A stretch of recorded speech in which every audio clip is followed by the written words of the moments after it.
ഹണി റോസ്. ഏറ്റവും കൂടുതൽ ഇനാഗുറേഷൻ നടക്കുന്ന രണ്ടുപേരാണ്. അതെന്തുകൊണ്ടാ?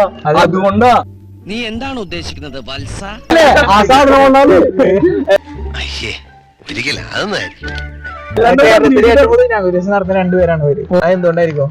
അത് നീ ഫോട്ടോ എടുത്തിട്ട് ബാക്ക് നോക്കിയാൽ നിങ്ങൾക്ക് മനസ്സിലാവുന്നുണ്ടല്ലോ. ഇവർക്ക് രണ്ടാൾക്കാർ കോമൺ ആയിട്ട് വ്യത്യാസം തരും. നല്ല ചണ്ടിയുണ്ട്.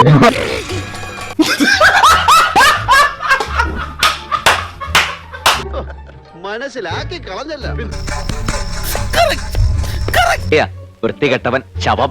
അവന്റെ മാസ്റ്റർ പീസാണ്, അതിൽ കൈവെക്കാൻ ആരെയും അനുവദിക്കില്ല. ഇവർക്ക് രണ്ടാൾക്കാർ കോമൺ ആയിട്ട് വ്യത്യാസം തരും. നല്ല ചണ്ടിയുണ്ട്. ഇല്ലെങ്കിൽ എന്റെ കാര്യം എനിക്ക് പണിയെടുത്ത് ജീവിക്കാൻ പറ്റില്ല കേട്ടോ. പ്ലീസ്. ഇവർക്ക് രണ്ടാൾക്കാർ കോമൺ ആയിട്ട് വ്യത്യാസം തരും. നല്ല ചണ്ടിയുണ്ട്. സോറി, ഒരു ഗ്യാപ്പ് കണ്ടപ്പോ ഗോൾഡിക്കാൻ നോക്കിയതാ. ഇവനൊന്നും നമ്മളെ പോലെ സംസ്കാരമുള്ള കുടുംബത്തിൽ പറഞ്ഞവരല്ല കരിമിക്ക. അതുകൊണ്ടാണ് തീർച്ചയായിട്ടും. ഇപ്പോഴത്തെ പിള്ളേർ കൊള്ളാം. എന്താ കളി? അപ്പൊ നാളെ ഓക്കെടാ, അപ്പൊ നാളെ കാണാം. ഓക്കെ.